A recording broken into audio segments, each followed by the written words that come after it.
రాజ్, యామిని వాళ్ళైతే కారులో బయటికి వెళ్తూ ఉంటారు. ఇక అదే టైంలో కావ్య అటుగా కారులో వస్తూ ఉంటుంది. అలా రాజ్ డ్రైవ్ చేస్తున్న ఆపోజిట్లో కావ్య వాళ్ళు వెళ్తూ ఉంటారు. ఇక రాజ్ అయితే యామినితో నవ్వుకుంటూ వెళ్తూ ఉంటారు. అదే టైంలో కావ్య రాజుని చూస్తూ ఉంటుంది. రాజుని చూడు ఒకసారిగా షాక్ అయ్యి యాదగిరి కారు ఆపు అని చెప్పేసి అయితే ఆపమని చెప్తూ ఉంటుంది. ఇక రాజు కారు వెనకాతల కావ్య అయితే పరిగెట్టుకుని వెళ్తూ ఉంటుంది. ఏవండి ఆగండి అని చెప్పేసి అయితే చాలా గట్టిగా అరుస్తూ పరిగెడుతూ ఉంటుంది. అలా రాజు కారు వెనకాతల కావ్య పరిగెడుతూ ఉంటుంది. రాజు అయితే యామినితో మాట్లాడుకుని అది గమనించకుండా వెళ్తూ ఉంటాడు. ఇక ఒక దగ్గర కారు ఆపేసరికి యామిని కారు దిగి బయటికి వెళ్తూ ఉంటుంది. అదే టైంలో రాజు కారు దిగి బయట నిల్చునే టైంకి కావ్య అక్కడికి వచ్చి కళ్ళు తిరిగి పడిపోతూ ఉంటుంది. అది చూసి రాజ్ షాక్ అవుతూ ఉంటాడు.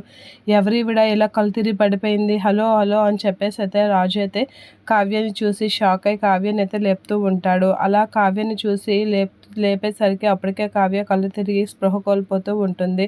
ఇక ఏం చేయలేక రాజు అయితే కారులో హాస్పిటల్కి తీసుకొని వెళ్తాడు కావ్యని హాస్పిటల్కి తీసుకెళ్ళి లోపలికి ట్రీట్మెంట్ కోసం అయితే వెళ్తూ ఉంటాడు. ఇక కావ్యకి అయితే చిన్న మెలకువతో రాజుని చూస్తూ ఉంటుంది. నిజమే, నేను చూసింది మా ఆయన్నే అని అయితే అనుకుంటూ ఉంటుంది. ఇక రాజు అయితే కంగారు పడుతూ ఉంటాడు. ఎవరు ఈవిడ ఎలా కళ్ళు తిరిగి పడిపోయింది అని చెప్పేసి అయితే కంగారు పడుతూ ఉంటాడు. కావ్య అయితే అలా స్పృహ కోల్పోతూ ఉంటుంది.